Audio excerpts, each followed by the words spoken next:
മറ്റൊരു പ്രധാനപ്പെട്ട മൗലിക കർത്തവ്യമാണ് നമ്മുടെ ബഹുമാനപ്പെട്ട വിദ്യാഭ്യാസ മന്ത്രി പണ്ട് നിരന്തരം ചെയ്തുകൊണ്ടിരുന്നത്. അതായത് പൊതുമുതൽ സംരക്ഷിക്കുക, അക്രമം ഒഴിവാക്കുക. അദ്ദേഹം അത് എങ്ങനെയാണ് നടപ്പിലാക്കിയിരുന്നത് എന്ന് അറിയണമെങ്കിൽ നാം 2015 മാർച്ച് മാസം 13-ാം തീയതിയിലെ ഈ അസംബ്ലിയിലെ വീഡിയോ റെക്കോർഡ് എടുത്തു നോക്കിയാൽ മനസ്സിലാകും. അദ്ദേഹം അന്നവിടെ ശിവതാണ്ഡവം കളിച്ചുകൊണ്ടാണ് ഈ പൊതുമുതൽ സംരക്ഷിച്ചതും അക്രമം ഒഴിവാക്കിയതും. അവസാനമായി ഒരു കുഞ്ഞു കാര്യം കൂടി പറഞ്ഞ് അവസാനിപ്പിക്കാം. പണ്ട് KPG നമ്പൂതിരി എന്ന് പറഞ്ഞിട്ട് ഒരു കമ്മിയുണ്ടായിരുന്നു. എൻ്റെ അച്ഛനും ഒരു കമ്മിയായിരുന്നു. അദ്ദേഹത്തിന് ഈ കമ്മ്യൂണിസം തലയ്ക്ക് പിടിച്ച് എനിക്ക് സ്റ്റാലിൻ എന്ന് പേരിട്ടതുപോലെ ഈ KPG നമ്പൂതിരി ഒരു 2 വരി കവിത എഴുതി. അദ്ദേഹത്തെ EMS നമ്പൂതിരിപ്പാട് വിശേഷിപ്പിച്ചത് മഹാകവി എന്നായിരുന്നു.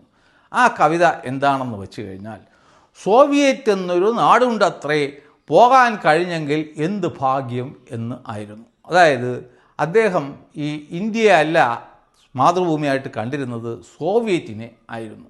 അതുപോലെ തന്നെയാണ് വാഴക്കുലയിൽ ഡോക്ടറേറ്റ് എടുത്ത ഒരു വനിതാ സഖാവ്.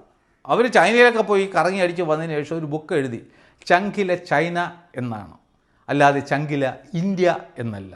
അപ്പോൾ ഇവർക്കൊക്കെ അടിസ്ഥാനപരമായി ഉള്ളത് എന്ന് പറയുന്നത് രാജ്യവിരുദ്ധതയാണ്. രാജ്യസ്നേഹം എന്ന് എവിടെയെങ്കിലും കേട്ടാൽ അവരപ്പോൾ പത്തി പൊക്കി ആടും. അവരെ കുറ്റം പറഞ്ഞിട്ട് കാര്യമില്ല. നമുക്ക് ബാക്കിയുള്ളവരെയെങ്കിലും ശരിയാക്കാൻ ശ്രമിക്കാം. നമുക്ക് ഈ ചൈനയൊക്കെ മനസ്സിൽ കൊണ്ടു നടക്കുന്ന ആൾക്കാരെ വേണ്ടെന്നേ.